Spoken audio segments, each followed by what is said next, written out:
Please support this channel by subscribing and leaving comments. Stay well, stay safe.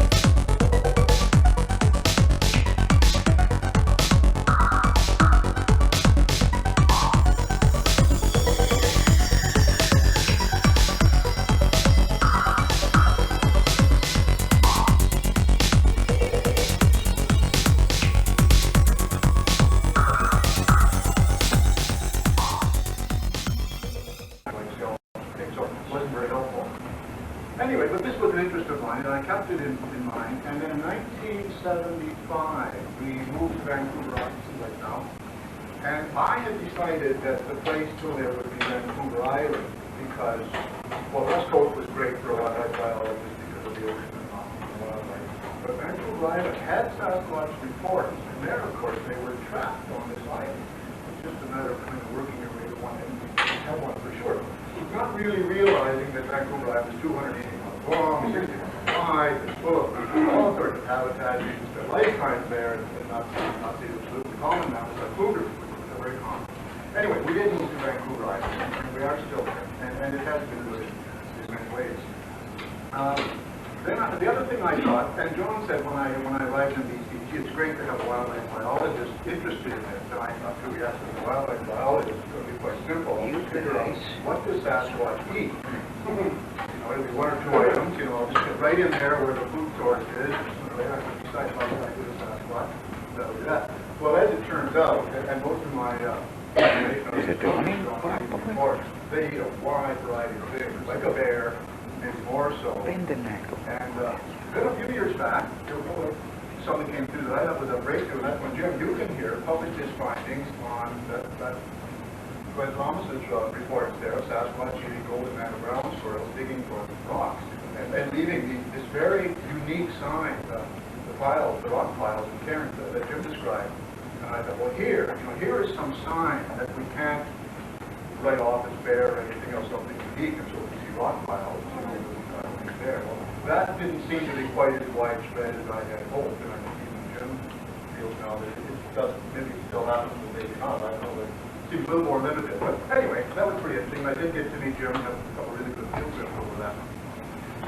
Anyway, all this time I'm keeping my interest in Sasquatch somewhat quiet because as a wildlife biologist, I did want to remain employable, and I thought this might be a great situation. But then something happened in 1988. My wife and I were working, we were volunteers as adult sponsors on a trip, actually with young girls, going on an overnight camping trip. And we were along, and we were at the back, and going, this was only about an hour's hiking from Mount Washington, a very popular ski resort on Vancouver Island. Anyway, this was in the fall, October. We're walking along the hiking trail, which dipped into a low spot. And there, in this low muddy spot, only 5 or 6 feet long, was a perfect Sasquatch track. I can't call it that. It's a big human track. And everyone dutifully stepped over the track. The leader, the teacher, very macho sort of fellow, he was more interested in setting a good pace. He was long. All the girls stepped over, except the last girl. He said, what's that track? And then with my wife and I coming along, we did, our first Sasquatch track, you know, thinking, hey, now we're going to start. We've got our first one ready to go here. It was a good one, and we talked about it. And I remember the muddy spot further down the trail. 15 minutes. And sure enough, when we got there, there were 5 more. Then, in retrospect, maybe I should have excused myself on the hike, gone back, got some faster repairs in town, come up and cast the play away. At the time, I thought, well, I have this obligation to the group. We went on, did the overnight, went back the next day, came back the following day with faster repairs. Remarkably, one track was kind of destroyed, the first one. This one here, it's a very good track yet. It's been stepped in by a hiker, but since it was compressed, the hiker did make a very big impression. There's a bit of a bookmark there, but this is probably the best track in the series, so that's why I photographed. And there's another one this good which I didn't bring, and the weight seems to be a little further forward, because the heel is quite shallow on that one. But it's a very good track. And so one day, it was interesting, because when this happened, I had pretty well dropped my interest in Sasquatch. When we first arrived on Vancouver Island, I just asked everyone under the sun, have you seen any Sasquatch? You know, we used to go to the docks on the North Island, Port McNeil. I'd ask commercial fishermen, any Sasquatch in the inlet? First they'd look at me and they'd say, well, no, that's down in Harrison. Harrison Hot Springs is the place you go for Sasquatch. None around here. And most didn't believe it anyway. And my family had to get embarrassed over the way I was coming on like this. And I was even starting to feel a little silly about it. So I had pretty well dropped it. And then this came along. I said, oh, okay, we better get going on this again. We've got something solid here. And these cats were quite helpful in doing an interview. I did a lot of sort of beating the bushes, so to speak. And I thought, you know, there are people out there spending a lot of time in the wilderness. And they may have seen things, trappers, prospectors, hunters, loggers. So I started doing interviews with people that knew me a little bit. And I bring this along. And a conversation on Sasquatch is usually pretty hypothetical until you produce something like this. And you say, we really do have something to discuss here, don't we? And then we could get on with it. And so the cats were quite helpful. And what happened this past year, I had showed it to a few people, and word got around that there's this guy who had Sasquatch back, and he was talking all the time about a hat. And a girl, a journalist, student, 18-year-old girl, she was looking to do an interview. She had talked to a young fellow who I was talking with. She wanted to do an interview with me just around Christmas. I talked to my wife, because we were still pretty reluctant about publicity. Even though John Green and I had agreed the year before, someone should get some publicity, just to get a name out there where the report was going. So this came on. So the girl did a little interview for the North Alberta newspaper, just a small town in Vancouver. And she said, oh, maybe a paper in the interior too. I think it was just Sterling Local Public. That was okay. Anyway, she did the interview, and something happened, and I didn't know until later what happened, but the editor liked the story, released it as a breaking story to Associated Press wire service, and then the calls started coming in. And apparently the twist was that I'm not an average wacko, but because I'm a biologist with a PhD, I'm an educated wacko. So that was the difference, and that story went all over the place. And in a way, it was kind of good because I know John got some calls, and I know that both Grant got some calls, and I gave it to him and maybe some people from Jeff. I don't know if he got calls. But a lot of talk shows came up and the newspaper stuff. But the best for me, as far as the actual work goes, was exposure in the Times Column, Victoria BC newspaper, front page 2 days in a row. And that's when, aside from all the calls to be on talk shows, started the calls and say, I saw this thing, you know, and the stories, come on, I've seen these tracks, and it was this great, well, John Green, we just checked this file the other night, I think he has 16 reports for Vancouver Island, Sasquatch sightings and tracks. We got 18 more as a result of this publicity, and I'm still getting back to a lot of those people, and there's more coming in, because I'm now starting to speak in schools, and doing all the shows and interviews and that sort of thing, so, and leading to some good stuff. And so what I thought I'd do is just share some of those reports with you, because there's some, you know, a good story. I guess a good story to me is where we learn something new, something, again, I guess Jim and I think a lot of people are saying, something you can hang your hat on and say, this tells us a little more about the ecology of Sasquatch, what it eats, how it behaves, when it's active, where it's active, things like that. So I'll just go through with you guys. So let's see. Southern Vancouver Island, there were 3 reports. Some of these were quite old. And this is what I came to learn, you know, that people have a Sasquatch sighting, and they tell their friends, and it isn't going over very well with their friends, and so they stop telling anyone, and they're stuck with this. And it's in their mind, they can't make it into a bear, or their hunting partner, or anything. It definitely was something different. But they can't go. So some of these phone calls were quite something. One was a boy, he's about 20 now. He was in grade 9 in Parksville. He'd been swimming in the English River with his friend. Went off into the woods, retrieving himself. Anyway, a Sasquatch just stood up out of the salal. You know, typical description, large, hairy creature, no neck. They stood there, looked at him, and walked off in big, graceful strides. He was totally freaked out. Told his friends, and they laughed, told his parents, they said, don't talk about those things, you know. So, and this was, 6, 7 years ago, more than that. Anyway, so, and he called, and he read the article in the Times Post and said, thank you so much for writing that. Well, I hadn't written it, but someone had devoted it. For writing that, you know. I just feel so much better now about what I saw, you know. And it was almost a cathartic experience for him, that he was stuck with this thing. And there was another one. And this happened in a school class in Campbell River. The teacher I know, who was the same church we do, he definitely is very skeptical. He said, but as a zoologist, I think it would be good, you know, if you came to our class and got our young people to hear about it. So I went to my little presentation worked out, and I did that. And there was a boy from another class that heard I was coming. He asked if he could come to this class, which he did. He came up to me after the other class, slipped a piece of paper in my pocket, and said, "Can you call me at supper time?" It was my phone. I said, "Oh, sure, yeah, right on." So I figured, here. Anyway, so it's supper time. Same sort of thing. He had a sighting, Gold River area, northwest Vancouver Island, going up an abandoned riverbed with a little four-wheel drive ATV, in an area he wasn't supposed to be. We certainly couldn't tell his parents.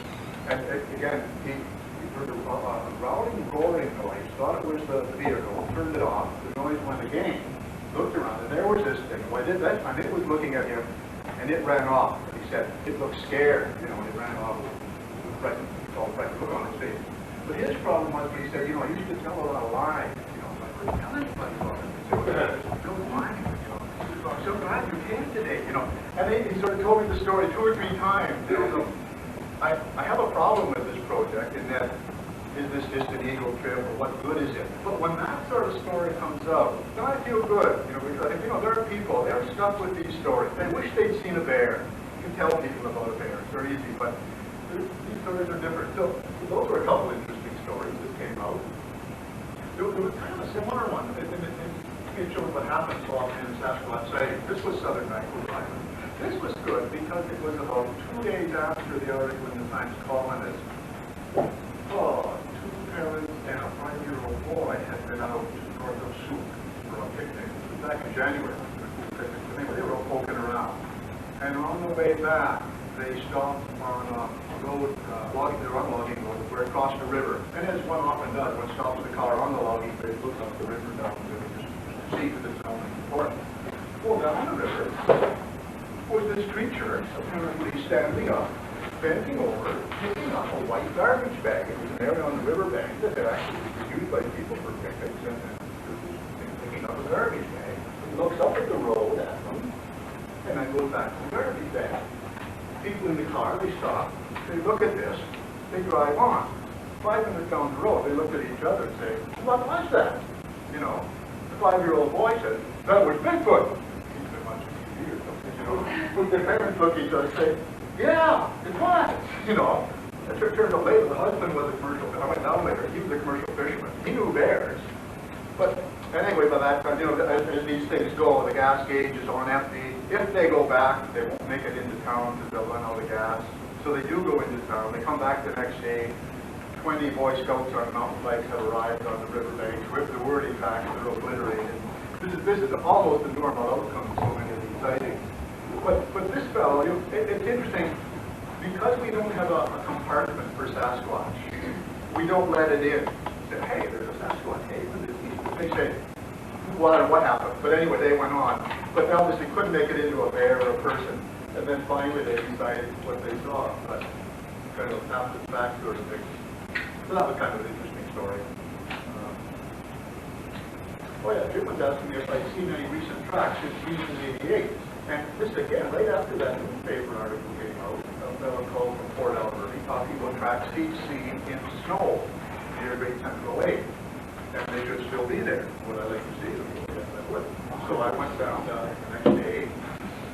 Well, this was unfortunate. It had snowed lightly since then, so we had half an inch of snow in the tracks. But they were decent tracks. They like this, 2 separate tracks, 17-inch and 14-inch. So it's not as clear, but although it might take out the snow if we start to do that. But nice big tracks, nice full heel like that, compressed. On a logging road for about a 1/4 of a mile, and come out of the slash, go along and go back into the slash. And it was interesting because there had been 2 fellas out there, and the young fella said, "Oh, bear back, big bear." And but the older fellow said, "No, so that's not a bear." And there was, the shape was wrong, and and once one starts looking at that, they're really very, very different bear tracks. And so there again, because the article came out, I got a call sort of in time, but not quite. But it was pretty good. And it turns out he had another story that he wasn't talking about. It was kind of interesting because he'd been mushroom picking, as a lot of people do on Vancouver Island, Chantel's. And he was picking, just felt he wanted to look around for something. Anyway, saw an arm swinging behind a tree. Something was walking away from him. And as he walked around to get a better look, this thing kept moving over, keeping the tree between this pointing finger and itself. And he reckoned it's now, he said, it was very dark and hairy, but there's this arm swinging. So probably that's what he kept that quiet. Okay, now one thing I do want to do before I run out of time, talk about a couple other sightings which are of a certain type and which really interest me, because so many of these sightings seem to be totally unpredictable, random. It's not like the fellow on the logging road, you're out there. But this is where I thought, gee, as well as we can do something with predictability, but I haven't had much luck there. But there's another thing, and these are the stories where, and there's one good one here, a lady and her husband in a tent by a river near Comox Lake, not far from the Comox area there. And there's been sightings in the area over the years. Have a fire at night, fire goes down beside the river, and then some whooping and hollering and stomping in the bushes starts up. And they get, the noise is scary enough that they all jump in the camp. They're not a camp, reach the vehicle, they're caught, they sleep in the camp, and they're not staying in the tent. Anyway, they go off the next morning. Later in the summer, basically the same thing seems to happen again with the same result. And this lady, I've talked to the husband, who said, the husband is a 280-pound elk hunter, he doesn't scare that easily. But that was interesting. Then there's the story of a geologist. This was good for me because I had joined the mountaineering club, Comox District Mountaineering Club some years ago. Partly thinking, mountaineers, these are keen hikers. They're out there a lot. Someone out there might have seen something. Well, it turns out one of the fellows had been keeping a file. And he'd been waiting for someone like me, and this happened to be someone, a serious listener, to come forward. And so by the time I went to the Mountaineering Club annual meeting, I was thinking someone there should know. He was looking for me. And he said, I have a list, and I want to come to your house. And so he comes to my house in an evening with a list of about 10 sightings or stories, different things. And good stuff. And he'd just been keeping it quietly. He wasn't going to tell this to anyone. He waited for some period. So that was kind of neat. Anyway, this is the story of a geologist in Strathcona Park, not far from Westman Mine, up there in Bubble Lake, about 10 years back, being in an area kind of prospecting with a partner. Not hearing anything unusual except a banging on a hollow log or snag during the daytime. This was going on occasionally, but they weren't thinking anything of it. And they were there for about a week. Then the partner has to go out for some reason. And this fellow is in his little tent by himself. And 11 o'clock at night, one of these whooping, hollering, stomping experiences starts up. And he is just scared out of his mind, but he doesn't know what to do. He just stays there. It goes away. Then at 1 in the morning, what he described as the whole damn circuit over again, it starts up again. And this morning, he's out of there. But these stories interest me.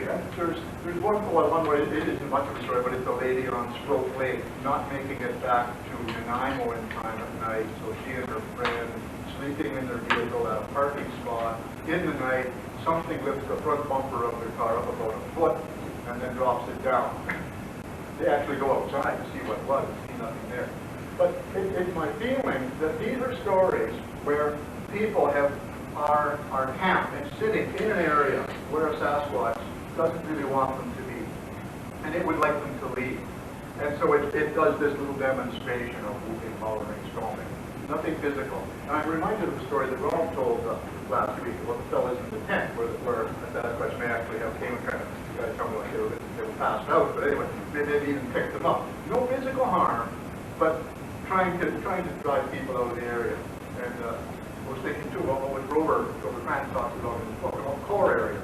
And I think there probably are core areas where maybe it's females and young or nests where they really don't want people to be, and where they're still not belligerent, but working at driving people away. And so I got to thinking, now this is the method we could use. If we could identify areas like this, we go in there, we sleep there, we have our tape recorders going, we have a flash camera beside us. So maybe, that's one way to get close to one. So it's a thought. It's just something I kind of have in mind.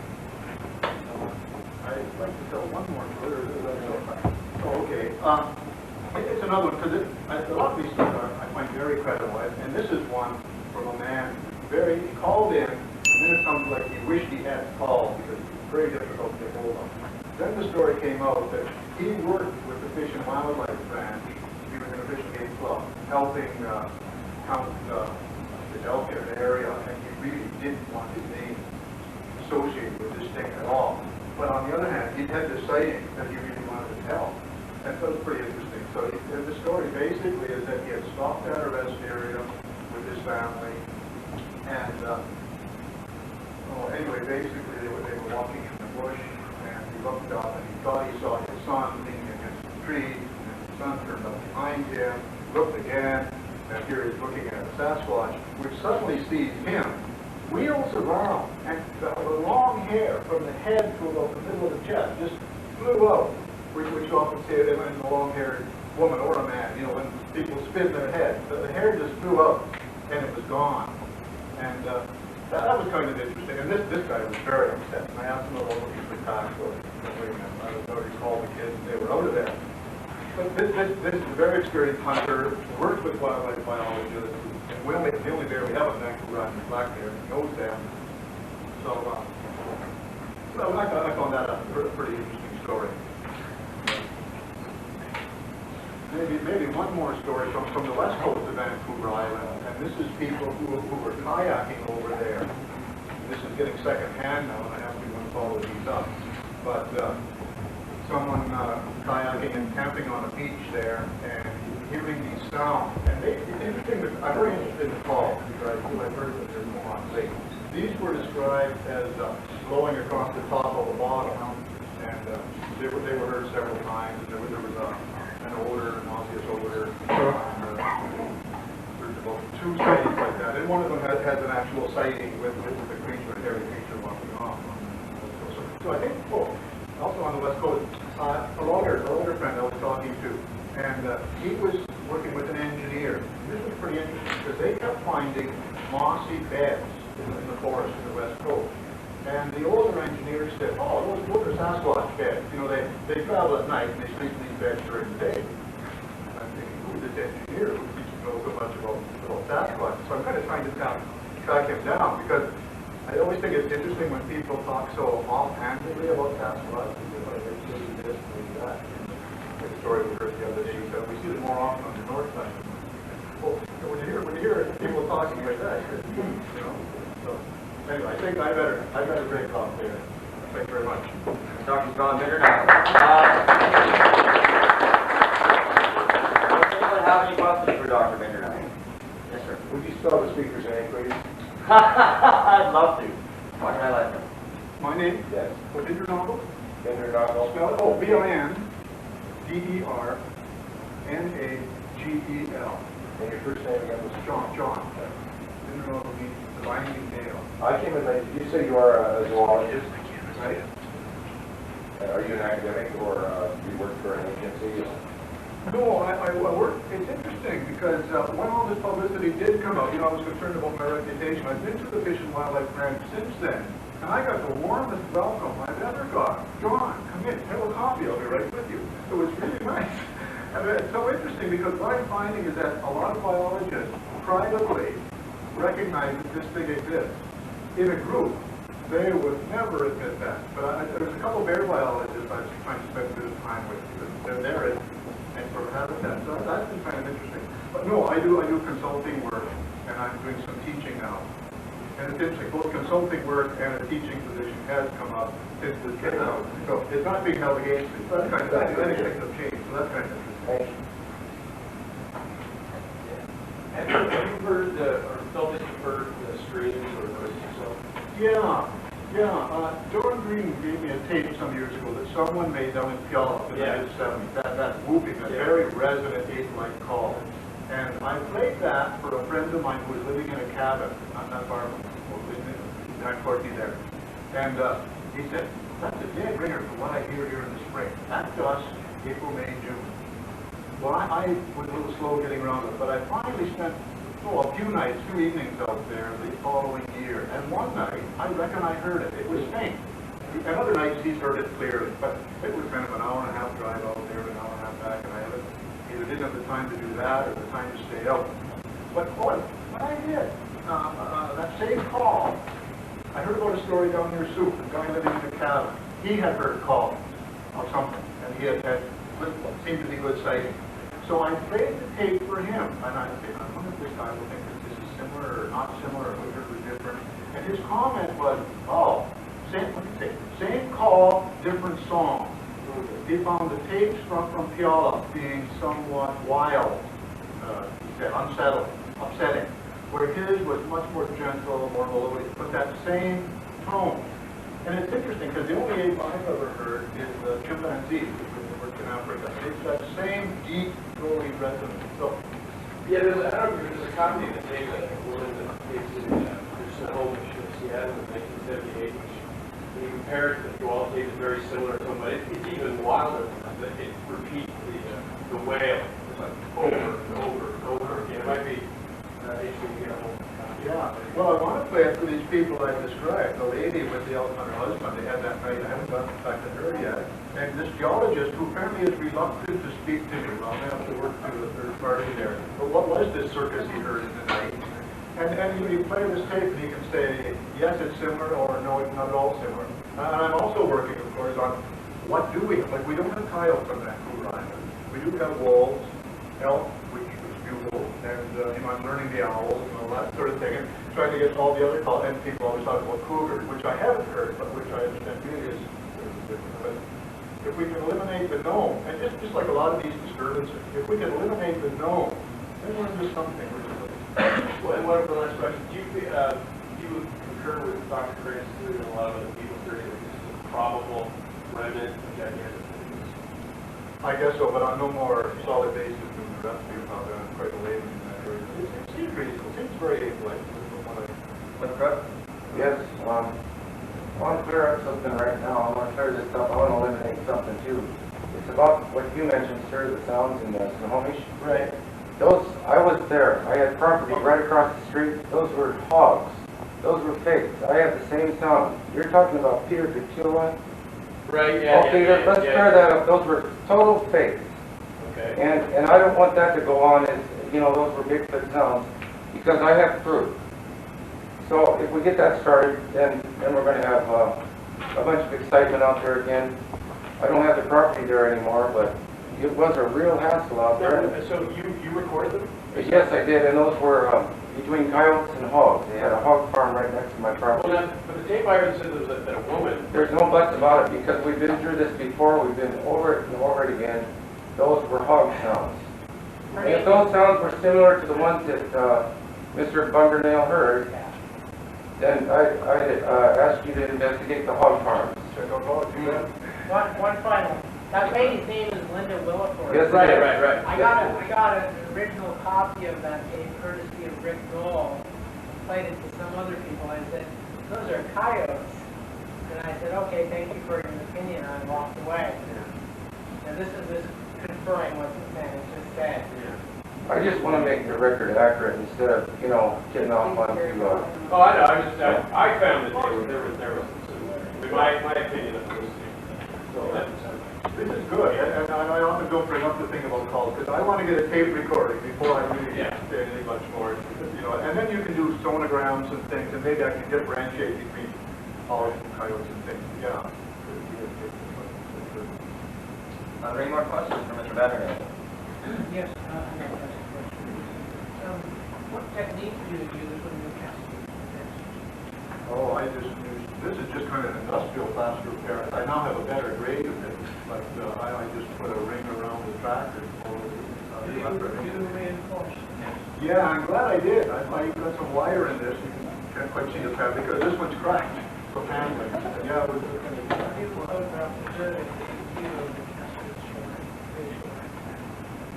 How do you know what that? Well, you can do it. If you talk to any competent the crime investigator in the police department, I'm sure they can help you. Because as a former policeman, I've done this many times, all the things of crime, and preserved the thing entirely. And one of the first things I do when I find, I used to do, one of the first things I used to do when finding footprints of any kind, I used to get a dustbin lid and stick it over or carry an old box with me or something like that, preserve them, stop people to look exactly what happened to you, or just try their foot in to see if it fits. It's bigger than I am. Right. You get that kind of stupid thing, and it just spoils the evidence completely. So perhaps if you're doing this in the future, you'll start to consider the kind of crucial act that you spray on, something like garbage can lid. That's a very good idea, yeah. Once it gets very less than steel, this is where we go. But they went again with a heavy lock. Yeah. Thanks. Any more questions? I just had one more, and I was hoping could you hold up that cast and tell me what it is about that makes it seem authentic to you? Yeah. I mean, what does it have? The dermal ridges? Does it have? Are there things about it that make you think that it's? It's the size and the scale, you know, like, you know, we always talk about the cats in terms of their length. But, you know, if you put a human foot on here, you know, it's so much wider. To me, it's just it's like a scaled up human foot. And I know that there's quite a variation in faster cats. You know, some of them are quite straight across here, some of the toes are very even. This to me is very humanoid, very much like a scaled up human foot, except that it's just way too big. And we did measure step length and stride length, but we call them what they were. How many tracks were there in this time? But we were limited by the amount of mud which registered tracks, like they'll single track in a very short muddy spot, and then 5 in the next muddy spot, and then we go on to first ground again. And now this, as you can see, is a right track, and those are the only ones we cast. The left track was only registering partially. It seemed to be up on its toe for some reason. And I wish I had cast it just to show that there was a left, but I had a limited amount of plaster, so we just cast the best tracks, and they turned out all to be right. No chances, but are you reasonably confident that they were made by somebody? Yeah, now the place, on a hiking trail, an hour from here, that's not great. You know, I admit that, you know. But we've heard nothing else since, and I have no problem with the area. There's couple stories from not far, sightings from not far away. Even this lady I was thinking here and there, that would only be maybe a couple hours travel over there. Yeah, so I have no problem. All right, well, it's for Dr. Bindernagel.